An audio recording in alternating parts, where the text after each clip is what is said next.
Good evening. Welcome to Northbeat. I'm Megan Roberts in Edmonton. We begin tonight with the news thousands from the Northwest Territories Capital Region have been waiting for. We now know when people will be able to head home. On September 6th at noon, in just 5 days, the City of Yellowknife and the Yellowknife's Dene First Nation announced that return date just under an hour ago. For more on this news, I'm joined by Yellowknife's Mayor, Rebecca Alty. Thank you so much for joining me. This is such a relief to hear for so many people. Start by telling me why this date, Mayor. So we did take a look at, the weather events and the wind forecast, the fire forecast for the South Slave, with the highway looking to be open again on Sunday. So we're able to do phase 3 and 4 again. Phase 3 has continued with healthcare essential employees still flying in, and looking for the remaining essential to be driving in early next week, taking a couple quick days to get all the services set up, and then welcoming everybody back on Wednesday. So the big thing I would stress is, we're balancing safety with the urgency of getting residents home. And when residents come back, really have to stress that it's basic services. And so the Wednesday, September 6th at noon, if you do have special healthcare considerations, I encourage folks to please look at the Government of the Northwest Territories. The hospital has a reentry plan. So if you're on dialysis or chemotherapy, if you're late into your pregnancy, there will be you won't be able to come home on that Wednesday, September 6th, because the hospital won't be up and running. So again, we're really stressing that it will be basic services that people are coming back to, and then we'll continue to ramp up as a community after that. But we want to get people home as soon as possible. I bet, and so many people do want to go home.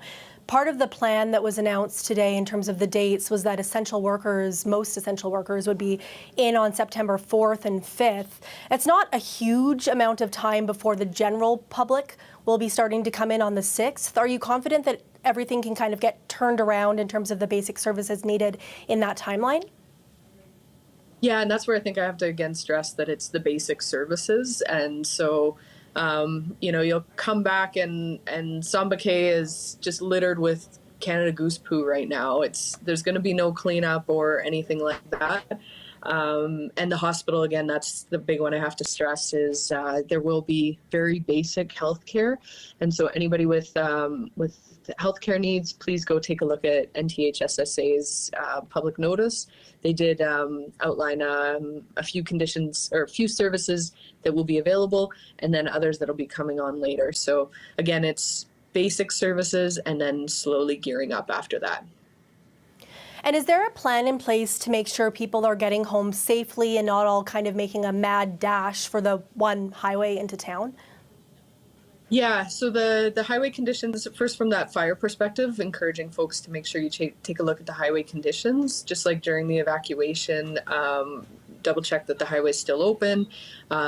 It's quite possible that it'll have smoky conditions in the southern part of the territory, so please drive with care. If there is a need for pilot cars, that'll be organized. And we are also saying, please don't all try to congregate in northern Alberta, awaiting, September 6th at noon. The communities up there are at capacity, and so there's no hotel rooms, limited services. So really encourage folks to stay where you are, and starting on that Wednesday, start your journey back. I know it's a really long journey, so a lot of times folks do like to stop at high level, stay for the night, continue on. But right now those hotels are at capacity. So also encourage people to bring some stuff for the ride, food and drinks if need be.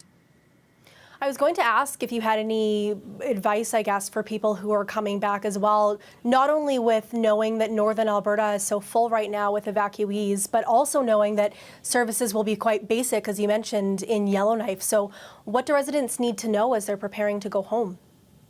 Yeah, we will have more information on that. But one of the things I would say is for anybody who's driving, if you can, pack 72 hours, 3 days worth of non-perishables, just so when you get home, we don't have all 20,000 going to the grocery store at once. And of course, it's different with folks who are on flights because you're probably only bringing your carry-on.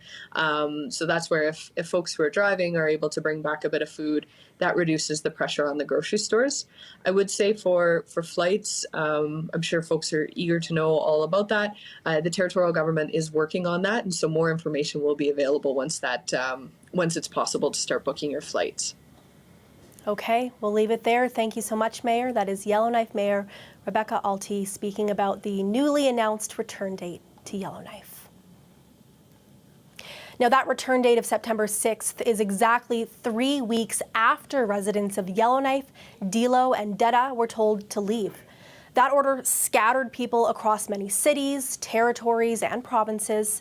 In Edmonton alone, there are 7,300 evacuees registered and 1,000 pets. The Edmonton Expo Centre has been a hub for evacuees in the city since it opened on August 18th, and that is where we find the CBC's Robert Holden. Robert, you've been talking to people, getting their reaction to this return date. What did they tell you? Thanks, Megan. Lots of emotion here at the Expo Centre tonight. Lots of happy and excited people ready to head home. I had the chance to speak to a few people minutes after this news broke. Here's what a few people had to say. I feel very excited. I'm happy to go home as soon as possible. I would constantly hear news about, oh, it might be extended again, because last time it was said to be extended until Friday the 8th. But now that I know that it's the 6th, I'm going to be able to leave on Thursday, and I'll be back for the weekend and ready to work again once I get back. Honestly, it's like a relief to know that we're able to like head back and actually be in an environment that we're used to. I wish it was sooner, but I'm glad to know that we're able to go back. I'm pretty excited. We've been here for, I think this is our 3rd week now. And going back to our home is pretty good news for us. So lots of happy people there, as you can see. As far as making plans about how people will return, that's something we'll be following over the weekend, and we'll be keeping in touch with all that in the coming days. Megan? Okay, thank you so much. That's the CBC's Robert Holden live at the Edmonton Expo Centre.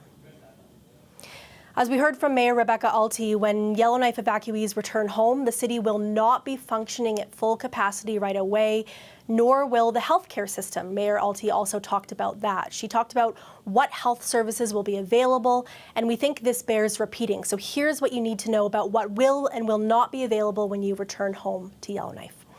According to the NWT Health Department, Stanton Territorial Hospital in Yellowknife will have routine emergency services, including emergency surgeries and obstetrics.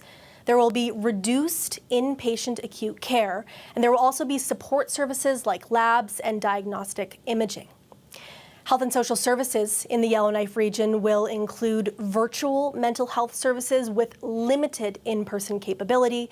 There will be logistical support from Child and Family Services, and there will be shelter services on the date of the general public reentry. We now know that is September the 6th. Now, there's a couple of things that will not be available. The intensive care unit will not be available. You would get medevac instead. Routine obstetrical and surgical services will not be available. And finally, pediatric admissions also will not be available. Now, the NWT Health Department also says chemotherapy, dialysis, IV therapy will not be available. You heard the mayor mention that as well. And it's advising patients getting those services not to return just yet. Instead, wait for an update by their NWT healthcare team. While Yellowknifers celebrate the news of knowing when they'll be able to get back home, people from Hay River, Fort Smith, Enterprise, and Kikiza are all still watching the fires in the South Slave region. They don't know when they'll be able to go home, and in some cases, they might not know what they're getting back to. As forecast, winds did pick up in the South Slave today. Environment Canada says winds were gusting upwards of 40 kilometers an hour at Hay River. Hotspots and flames could be seen along Highway 3 between Enterprise and Kikiza. Skies were a bit clearer than they have been in recent days, but you can see here that smoke was still visible. Highway 1 from the Alberta boundary all the way to Kikiza is scheduled to close at 7 p.m. tonight. That is just under an hour from now. The highway is expected to remain closed for the weekend because of those high winds that could aggravate the fires in that area. Mike Westwick joins us now. Of course, he's a fire information officer with the government of the Northwest Territories. Mike, that fire that's impacting Hay River, Enterprise, and Kikiza, tell us what happened there today. So today we did see significant winds. We did see gusts of up to 50 kilometers an hour so far. We still got about an hour left in the burning day. We've seen temperatures exceed 20 degrees, though not reaching 25 to 30 as we had forecast. We have seen some significant fire behavior around the town of Hay River, but the good news is that the team on the ground really pushed back on this thing. We had a big air contingency out today, and they've been successful in holding that fire back so far. We're not going to count our eggs before they're hatched, so to speak. We still got some tough winds tomorrow. And again, we still got another hour left in the burning day here. But the team has done some extraordinary work today to keep this area safe. You said significant fire behavior around Hay River. Can you describe exactly what that was and whether it pushed the fire closer to any properties, landmarks? We didn't see significant growth towards additional landmarks. Of course, it was already so close. It was just on the other side of Highway 2. And, you know, we didn't see it cross Highway 2. We were able to, once again, really pound this thing from the air and push it back and hold it where it was. We had air tankers active in the area. You know, again, with visibility, we were finally able to get the amount of missions that we would normally like to get done. It's been a huge challenge for us over here, even as we have tried to work from the air as much as possible throughout this entire response. Visibility has been a challenge. But, you know, again, it being cleared up for us today, I can't overstate what a difference that made. And, you know, our team's continuing to work really hard to hold the defense that they've held so well today in this area. One of the updates mentioned today that firefighters are actually patrolling areas. I'm wondering if you can just describe what that work looks like. Yeah, so, you know, what we have is a series of task forces assigned to certain geographic regions of the fire. In the Hay River corridor, in Riverwoods kind of area, that kind of deal, all the outlying neighborhoods. And they're just consistently basically going up and down, watching the area where the fire was and working to deal with any flare-ups that occur, you know, in conjunction with assets from the air. So that's what it is. It's really just keeping an eye on the area and reacting when things pop up. And we sure did see some things pop up today. We did see some black smoke columns appearing, you know, actually not too far away from our base here. But again, we were able to hit those hard from the sky and have boots on the ground to take care of anything else that was required thus far. Team's done some really good work today in defending this town. I'm sure everyone's so grateful for all of that work. What do you expect will happen tomorrow? Tomorrow, we're expecting some more strong winds from the northwest, though we're expecting to see some higher levels of moisture in the air. There is the possibility that we see some increased fire activity, certainly with, you know, that type of wind. There's always the possibility there. But, you know, we got a good team in place. We're going to be working to push back on it just as hard tomorrow as we did today.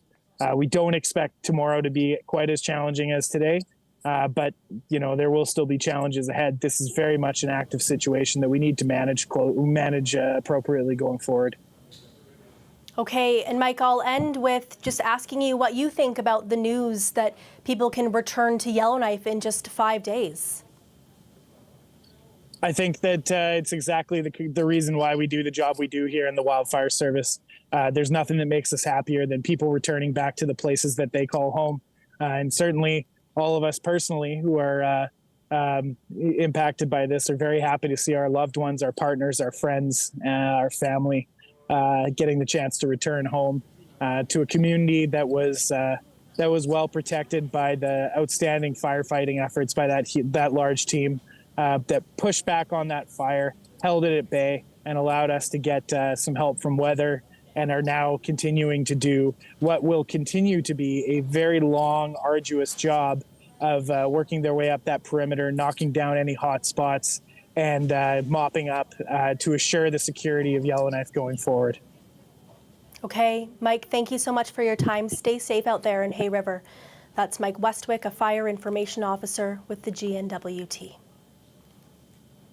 Now, there are several financial assistance programs that we know about from the GNWT right now for people who are experiencing this evacuation. The NWT government is also kicking in its disaster assistance policy. That's designed to help residents financially in emergency situations just like this, but it's worth noting it does not apply to everyone affected by the wildfires. Take a listen. Starting today, we have announced and are applying the Disaster Assistance Policy, otherwise known as DAP. Before you can register for the DAP, it is important that you note it applies if a wildfire caused damage to your primary residence or your belongings, you are a resident of the Northwest Territories, and very importantly, if your insurance does not cover costs related to restoring essential items and property. Boast says more information about that policy can be found on the GNWT's website.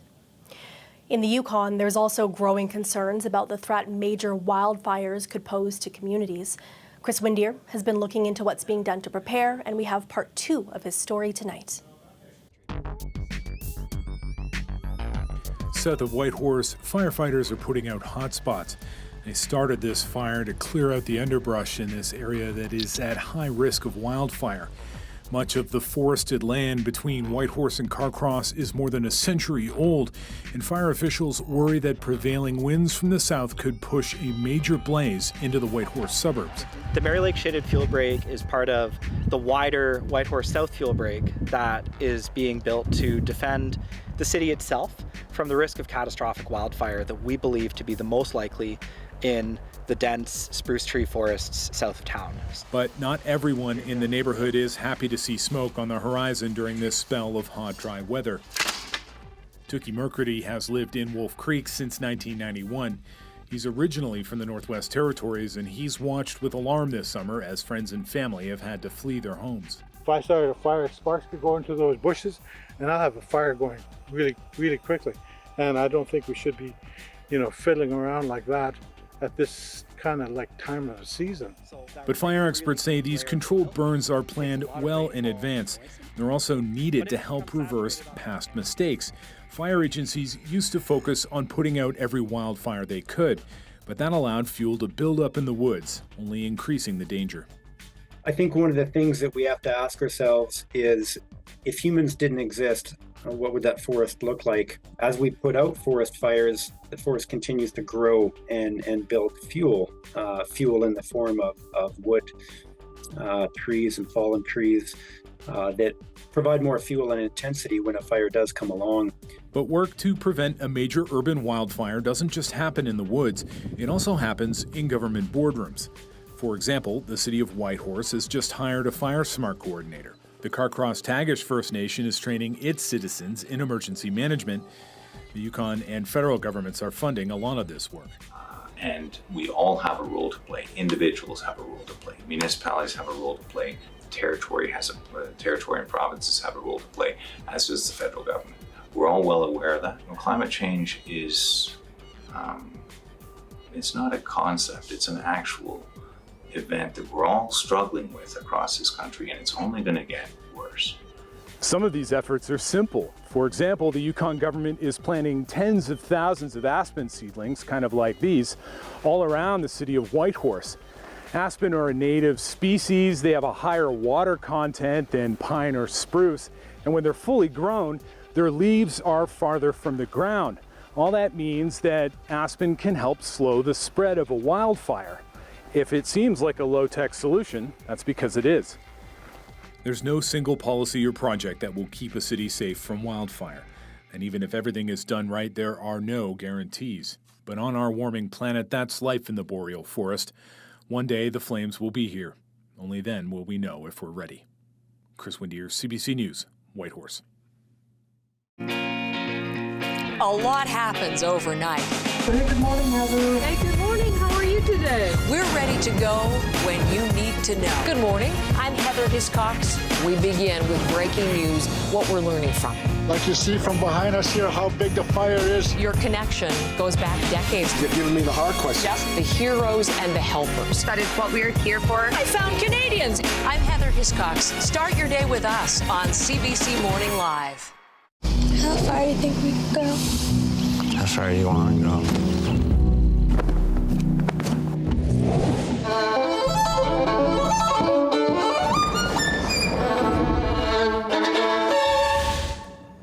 We could get to bed a little bit early. I could use the sleep. Kids will take and take and take. What you waiting for? This doesn't sound like my thing at all. Together, forever. Yeah. Trevor.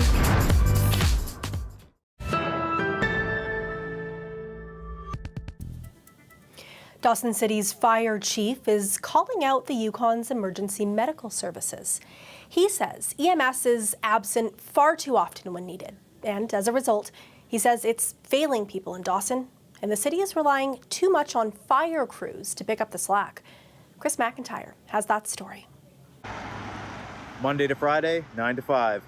Those are the hours of operation for Dawson City's ambulance service. If an emergency occurs beyond that schedule, those who are in medical distress have a few options. Find their own way to the hospital, wait for an on-call paramedic to be dispatched, or wait for a paramedic to fly in from Whitehorse.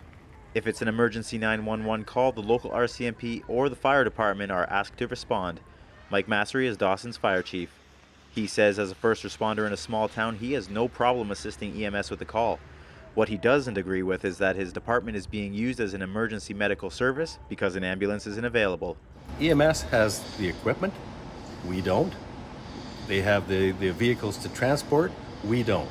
But driving the ambulance, we have to have a special, like a class 4 license. Our guys have class 3, which doesn't include class 4. Massery says 911 dispatch also uses the wrong terminology on purpose to dispatch fire crews for a call meant for EMS. For the fire service everywhere, an extrication means that we're usually going to a car, motor vehicle accident, train wreck, some kind of a wreck where we're going to be using our extrication equipment, our jaws, our lifters, our heavy equipment to get somebody out of a place that you know they're locked in, they're smashed in with.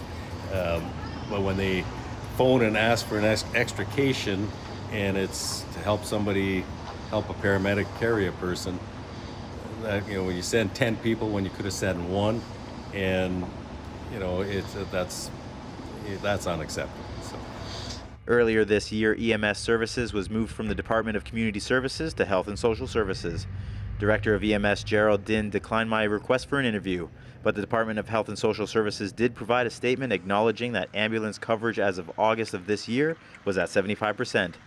That's down from 98% coverage in 2021. In the meantime, Massery told CBC News that a memorandum of understanding between the Department of Health and Social Services and EMS and the Dawson Fire Department has been drafted. Massery says he hopes to see a 24-hour ambulance service come out of it.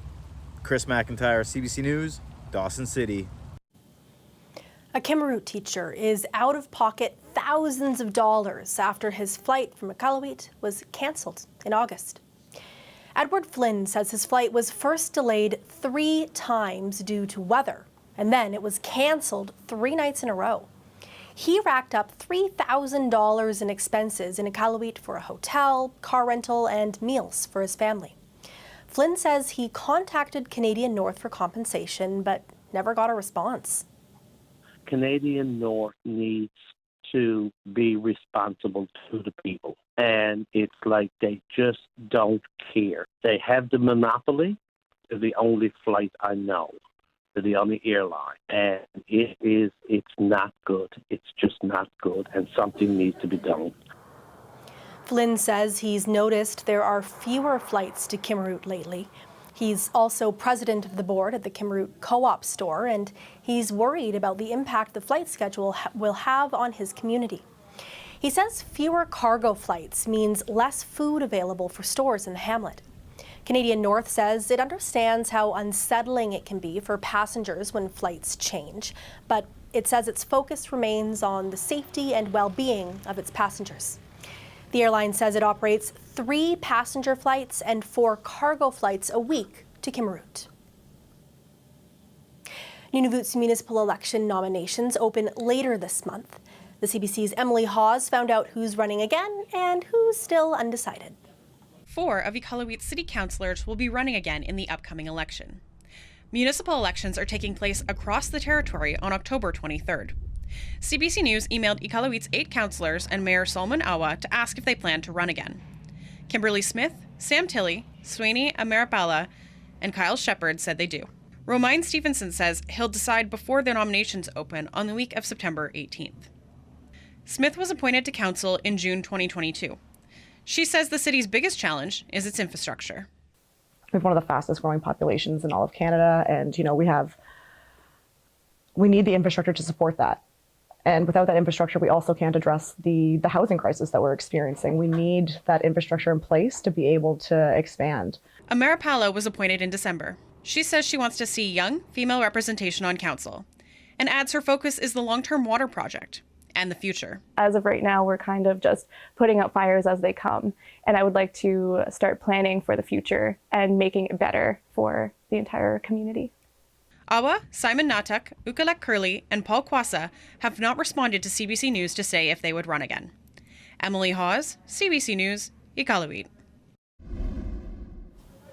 We're not just seeing high winds in the NWT. High winds actually forced the evacuation of the Yukon government's main building today. Everyone was out of the Jim Smith building by lunch. High winds threatened the stability of wooden poles outside the building. Only security and tree services agents were left on site to assess the situation. The Yukon government plans to remove the poles, and the building should reopen by Tuesday.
Before we go tonight, we wanted to leave you with this beautiful and rare sight, a blue supermoon. Now, a blue moon occurs when there are 2 full moons in one calendar month. This month was even more out of the ordinary because both full moons were supermoons. Supermoons appear much larger than usual because the moon is at its closest point to Earth in its orbit. This one happened on Wednesday, and it's being called the largest full moon for this year. The first full moon appeared on August 1st, and the next super blue moon won't happen until 2037. And that is Northbeat for tonight. Thank you for watching. I'm Megan Roberts in Edmonton. Have a good and safe long weekend.